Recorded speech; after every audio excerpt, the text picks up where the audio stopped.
Estamos con Carlos Durán, viceministro de Salud del Ecuador, en el marco del séptimo encuentro de Salud Derecho, y nos parece interesante que a través de esta entrevista podamos conocer un poco la problemática de la judicialización en salud que está sufriendo el Ecuador, que tanta de esta problemática es común a otros países de América Latina, que se está discutiendo en este encuentro, y un poco tocar las intervenciones y mecanismos que el gobierno ecuatoriano está implementando para gestionar este fenómeno que no es ajeno a América Latina. Entonces quisiéramos iniciar con esta pregunta inicial: ¿cuál es la tendencia y en qué medicamentos y qué tecnologías de salud se están concentrando las tutelas o amparos que los pacientes presentan ante el Ministerio de Salud para que les sean entregados sus medicamentos? Bueno, gracias, Claudia. En primer lugar, tendría que agradecer a la iniciativa Salud Derecho. Este es el primer encuentro en el que el Ecuador participa ya formalmente como parte de la iniciativa. Un poco ya entrando en la pregunta, es la judicialización de la salud enfocada en el tema de medicamentos en el Ecuador. Es un tema creciente, yo lo pongo a nivel de problema creciente. Tenemos prácticamente cada semana nuevos casos.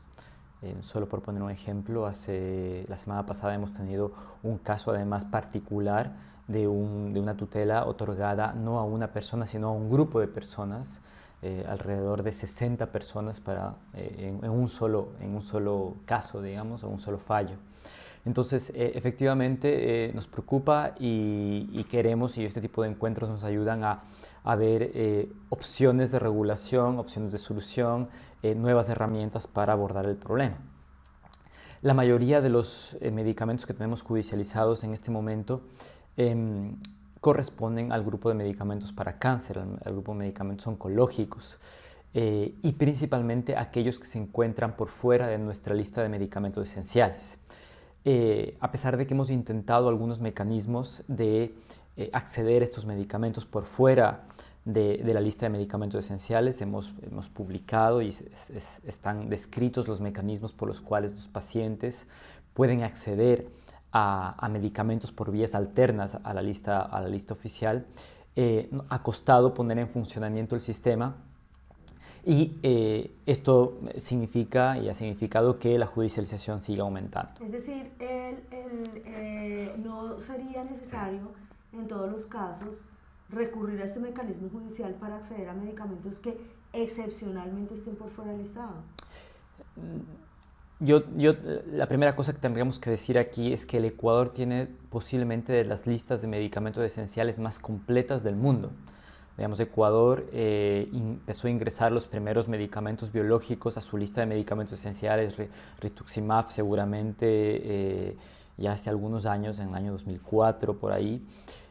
Actualmente es una lista muy completa que abarca muchos medicamentos para cáncer, muchos medicamentos biotecnológicos, pero siempre hay como el ingreso es continuo de nuevos medicamentos. Los pacientes tienen alternativas reguladas para acceder a medicamentos por vías excepcionales a la lista de medicamentos esenciales. O sea, se requiere un par de comités, un comité interno del hospital, un comité a nivel central del Ministerio de Salud Pública, y este comité puede aprobar la utilización de un medicamento por fuera del cuadro. O sea que habiendo un paquete de prestaciones que es bastante completo y vías excepcionales para casos muy particulares en los cuales se pudiera requerir otro medicamento, se presenta el fenómeno de judicialización. ¿Qué distorsiones o cuáles son las causas y qué tanto esto refleja un problema realmente institucional de acceso o también tal vez alguna inducción de demanda o no, o distorsiones propias del consumo de medicamentos? Es una mezcla de algunos de los factores que tú acabas de decir. En primer lugar, hay efectivamente un tema de gestión, de cómo estamos gestionando estos pedidos excepcionales de medicamentos. Nos cuesta porque le hemos intentado dar toda la seriedad posible y por tanto se ha creado prácticamente un mecanismo de evaluación de tecnologías sanitarias paralelo al sistema formal de selección de medicamentos para la lista de medicamentos esenciales. En este momento tenemos prácticamente un departamento que está encargado de evaluar todos los medicamentos que entran por vía excepcional y esto nos lleva tiempo. Y la demanda de los pacientes, de los profesionales, es que intentemos bajar el tiempo al máximo posible porque se trata de pacientes que están en ese momento en situaciones complejas de diagnósticos difíciles o con pronósticos de vida muy cortos. Entonces, esta es una cosa que estamos intentando mejorar, solo por decirte que de alguna manera no hemos sido estáticos en la generación de política pública. El Ecuador ya ha hecho por lo menos 2 reformas a su sistema de excepción, ¿no? Hemos intentado, la última reforma data del año anterior, el noviembre del año anterior, en el cual hemos intentado ya una nueva forma de acortar los tiempos, de hacer más ágil el proceso, y en este momento estamos intentando ya una nueva reforma para agilizar de nuevo el sistema. Lo interesante de lo que estamos pensando en este momento es cómo vincular ya la comisión y la selección que hace, más bien dicho, la selección que hace la Comisión Nacional de Medicamentos al proceso de excepciones. Hasta el día de hoy los teníamos como separados. Por un lado, la comisión que selecciona medicamentos esenciales y por otro lado, todos aquellos medicamentos que están solicitados por vía excepcional. En este momento estamos intentando que se vinculen ambos procesos y que por tanto el proceso pueda ser mucho más rápido. Entonces estamos concentrados en medicamentos para el cáncer que son utilizados para pacientes terminales, casi siempre con diagnósticos difíciles, en los cuales hay riesgo de la vida del paciente, pero también con un pronóstico bastante, digamos, difícil. Estos medicamentos coinciden, lo hemos venido discutiendo en este encuentro, con medicamentos de altísimo precio, lo cual hace también que la planificación de los sistemas de salud, o en este caso en Ecuador seguramente, también se encuentre en aprietos por razones de disponibilidad de recursos. Coincide también con medicamentos biotecnológicos, estos de nuevas tecnologías de última línea de frontera que requieren una regulación especial.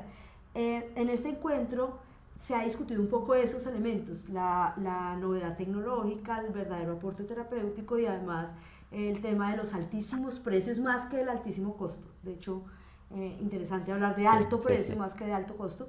El encuentro, ¿qué elementos pudiera haber ofrecido en el debate para gestionar esta problemática que enfrenta el Ecuador y que enfrentamos muchos países de la región?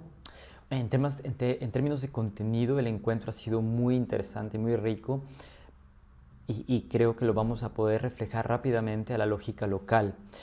La primera cosa que yo quisiera rescatar, seguramente son 4 o 5 cosas. La primera cosa es el hecho de la necesidad continua que tenemos de intercambio de información entre las diferentes entidades, estamentos, instituciones que conformamos, digamos, la sociedad en general, que conformamos el Estado, desde la sociedad civil hasta las instituciones.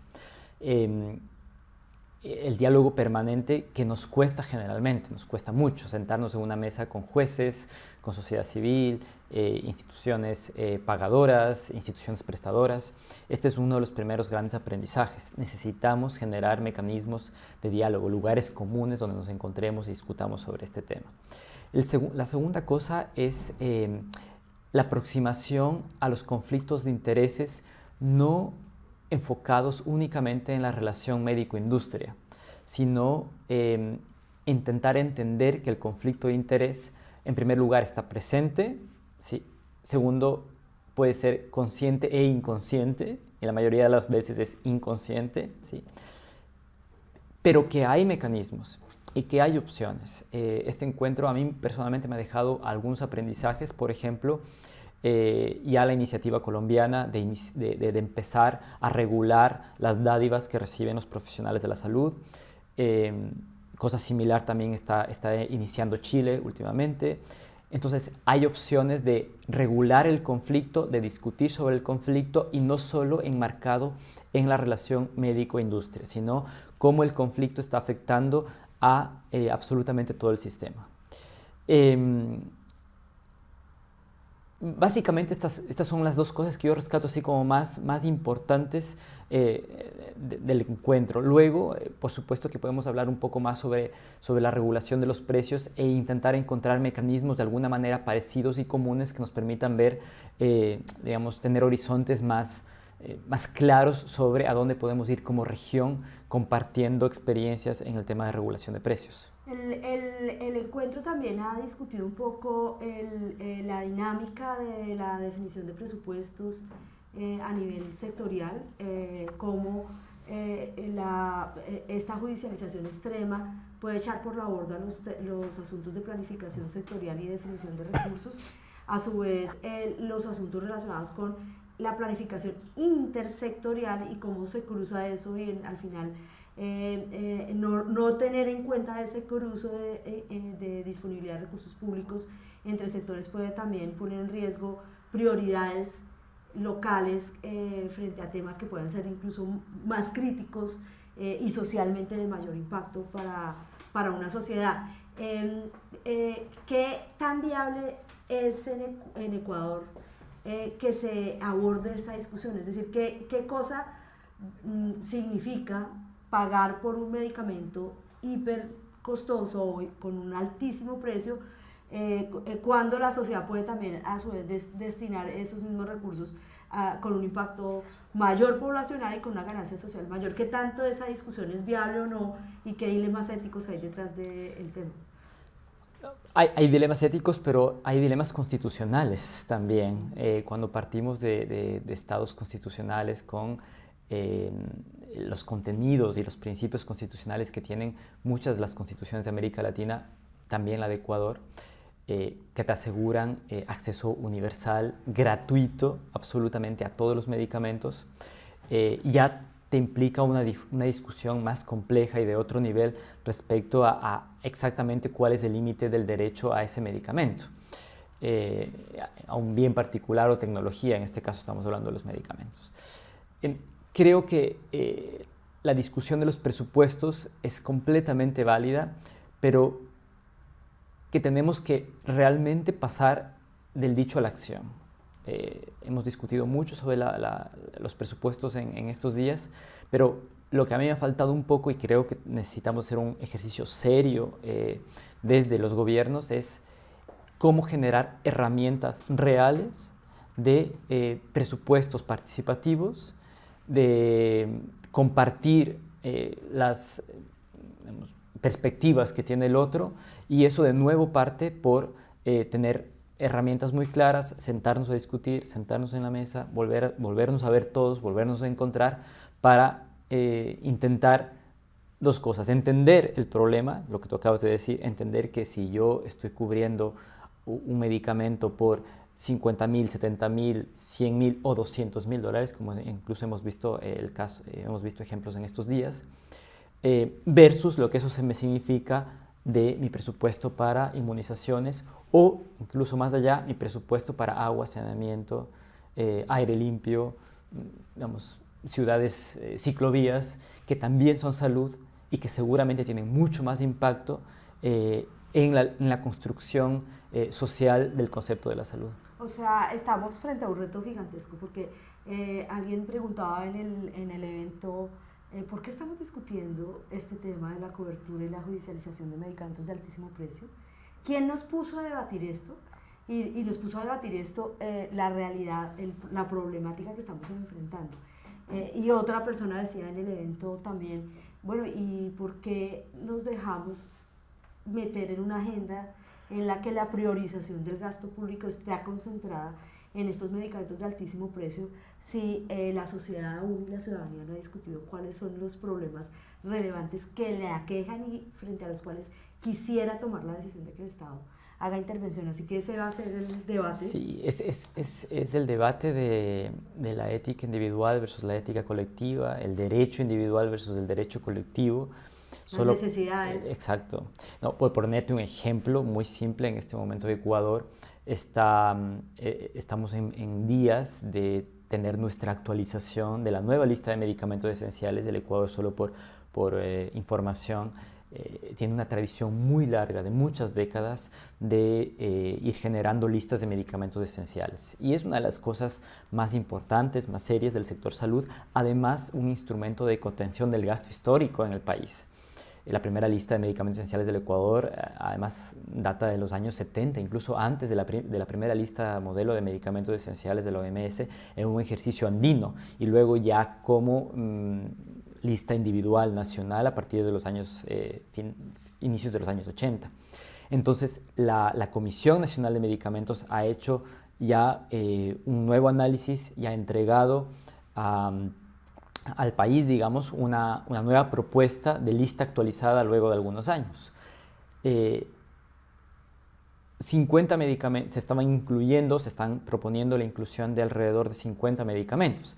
Estos 50 medicamentos al presupuesto anual solo del Ministerio de Salud Pública. ¿Y esos 50 por un análisis de qué criterios? Sí, son básicamente criterios de evidencia científica, digamos, hay mucho trabajo técnico, epidemiológico, es una comisión muy seria de trabajo que está trabajando 2-3 años continuamente, que se reúnen prácticamente todas las semanas a analizar, ¿no?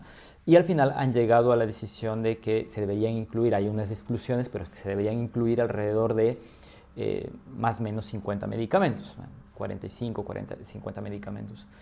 En unos análisis preliminares que hemos realizado en el Ministerio de Salud Pública, nosotros creemos que el presupuesto anual de incluir esos 50 medicamentos, estaría en torno a los 350 millones de dólares al año de estas nuevas inclusiones.